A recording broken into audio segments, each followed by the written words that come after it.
இரட்சகராகிய இயேசு கிறிஸ்துவின் நாமத்தினாலே உங்களுக்கு என்னோட அன்பின் வாழ்த்துக்கள்.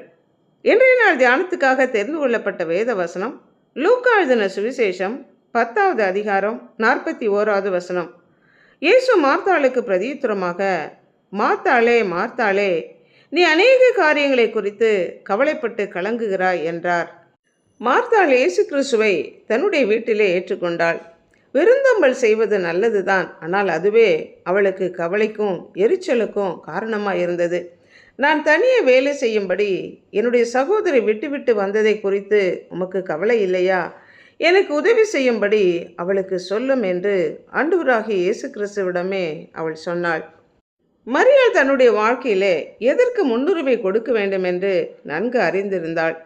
ஆண்டவராகிய இயேசு கிறிஸ்து போதகர், இரட்சகர், மீட்பர். அநேக இடங்களில் போதகம் பண்ணினார். ஜனங்கள் கூட்டம் கூட்டமாய் வந்து அவருடைய பிரசங்கத்தை கேட்டார்கள். தூர இடங்களிலிருந்தும் வந்தும் கூட சாப்பிடாமல் வந்து அமர்ந்து கேட்டவர்கள் அதிகம். இங்கு ஆண்டவராகிய இயேசு கிறிஸ்து தன்னுடைய வீட்டிற்கு வந்திருக்கிறார். இந்த தருணத்தை பயன்படுத்தி கொள்ள வேண்டும் என்று நினைத்து இயேசு கிறிஸ்துவின் பாதத்தருகே அமர்ந்து அவருடைய வார்த்தைகளை, ஆவியாயும் ஜீவனாயும் இருக்கிற அவருடைய வார்த்தைகளை, ஆத்துமாவை உயிர்ப்பிக்கிற அவருடைய வார்த்தைகளை கேட்டுக்கொண்டிருந்தாள். ஆண்டவராகிய இயேசு கிறிஸ்து வரும்போது அவருடனே கூட அவருடைய சீடர்களும் வந்திருப்பார்கள். அதிகமான பேர் தான் இருந்திருக்கும். ஆனாலும் அந்த சந்தர்ப்பத்தை பயன்படுத்தி கொண்டு ஆண்டவருடைய வார்த்தைகளை கேட்க வேண்டும் என்கிற அந்த எண்ணம் மார்த்தாளுக்கு இல்லை.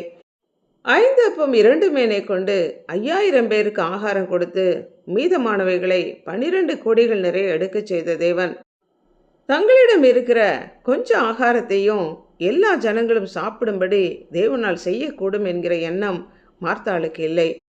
அவர்களுக்கு ஆகாரம் கொடுக்க வேண்டும் என்கிற கவலை மாத்திரம் அவளிடம் இராதபடி அவள் அநேக காரியங்களை குறித்து கவலைப்பட்டதுனால, மார்த்தாளே மார்த்தாளே, நீ அநேக காரியங்களை குறித்து கவலைப்பட்டு கலங்குகிறாய்.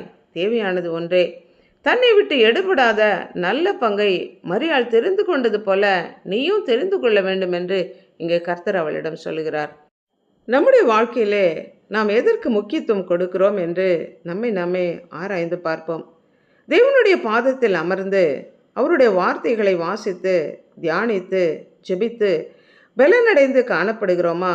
அல்லது உலக கவலைகளினாலே சிக்கொண்டு உலக காரியங்களுக்கு முக்கியத்துவம் கொடுத்து சந்தோஷத்தை இழந்து காணப்படுகிறோமா என்று யோசித்து பார்ப்போம். தேவனுடைய வழிநடத்துதலையும் ஞானத்தையும் ஆலோசனையும் நாம் தேட வேண்டும். உலக கவலைகளும் பயமும் நம்மை தேவனை விட்டு வழி விலகி போகச் செய்யும். அதற்கு நாம் இடம் கொடுக்காதபடி ஆவிக்குரிய வாழ்க்கையிலே முன்னேறி சென்று வளர வேண்டும். அழிந்து போகிற போஜனத்திற்காக அல்ல, நித்திய ஜீவன் வரைக்கும் நிலை நிற்கும் போஜனத்திற்காகவே கிரியை நடப்பிக்க வேண்டும். அதை மனுஷகுமாரன் கொடுப்பார். அவரை பிதாவாகிய தேவன் முத்தரித்திருக்கிறார் என்று இயேசு கிறிஸ்து சொன்னார். தாவீது ராஜாவும், கர்த்தரிடத்தில் ஒன்றை நான் கேட்டேன், அதையே நான் நாடுவேன். அவருடைய ஆலயத்தில் ஆராய்ச்சி செய்யும்படியாக நான் என் ஜீவனுள்ள நாளெல்லாம் கர்த்தருடைய ஆலயத்தில் தங்கி இருப்பதையே நாடுவேன் என்று சொன்னது போல தேவனுடைய பாதத்தில் அமர்ந்து அவருடைய வார்த்தைகளை தியானிப்போம், ஜெபிப்போம்.